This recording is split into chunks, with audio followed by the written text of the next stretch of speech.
안녕하세요, 이대용입니다. 어떤 사람은 많이 먹는데도 살이 안 찌고, 나는 적게 먹는데도 자꾸 살이 찐다.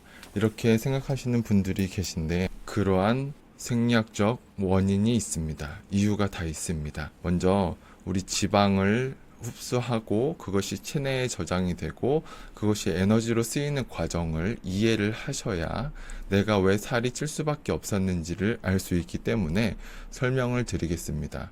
우리가 음식을 섭취를 하게 되면 이 섭취한 음식이 소화를 거치게 되죠.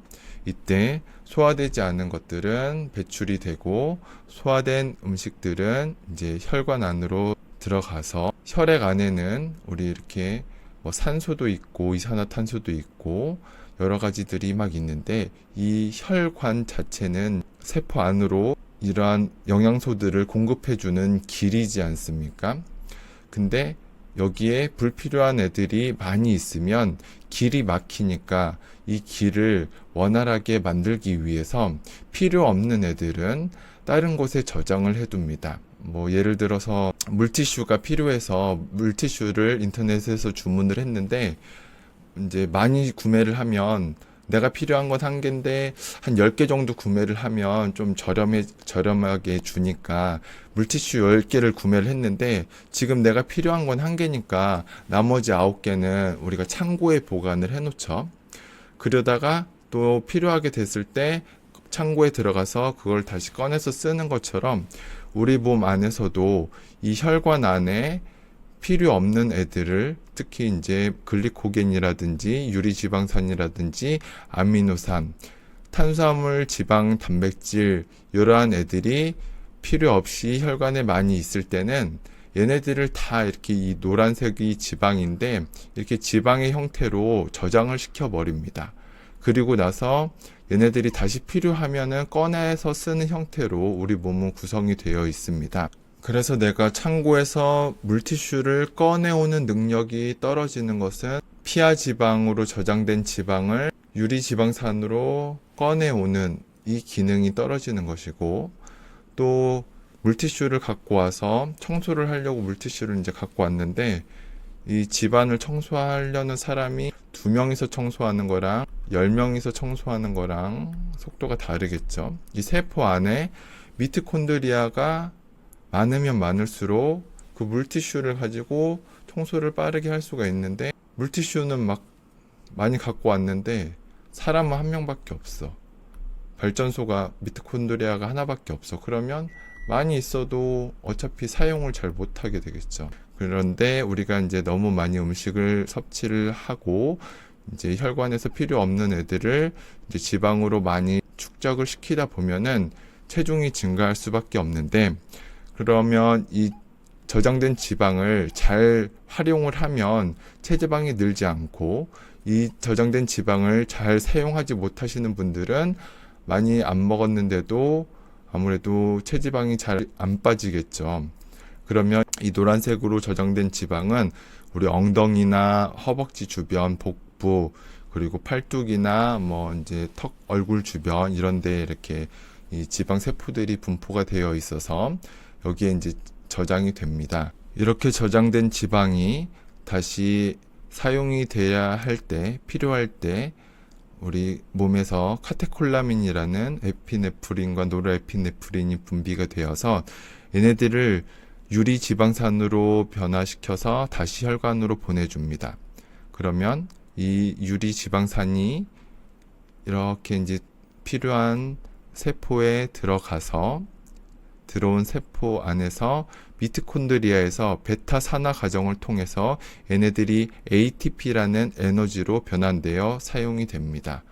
그래서 이 과정이 지방 대사 과정이 필요 없는 이 내장 지방, 트리글리세이드였던 이 지방이 카테콜라민으로 인해서 유리지방산으로 변환이 되어서 세포 안으로 들어가서 미토콘드리아에서 베타 산화 과정을 통해서 ATP 에너지가 형성되는 이 과정이 잘 안 되시는 분들은 적게 먹어도 살이 잘 찌고 살이 잘 안 빠지는 그런 체질이 될 수밖에 없는 것입니다.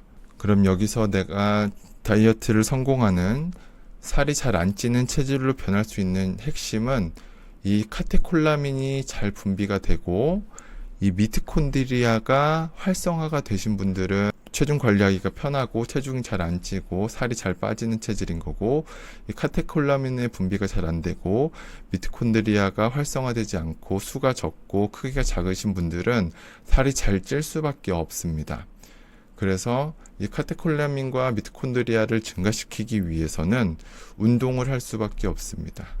이 운동을 했을 때 카테콜라민과 미토콘드리아가 활성화가 되고 증가가 되는데, 이 운동은 점점 강도가 증가하는 형태로 근력 운동과 유산소 운동을 해주셔야 됩니다.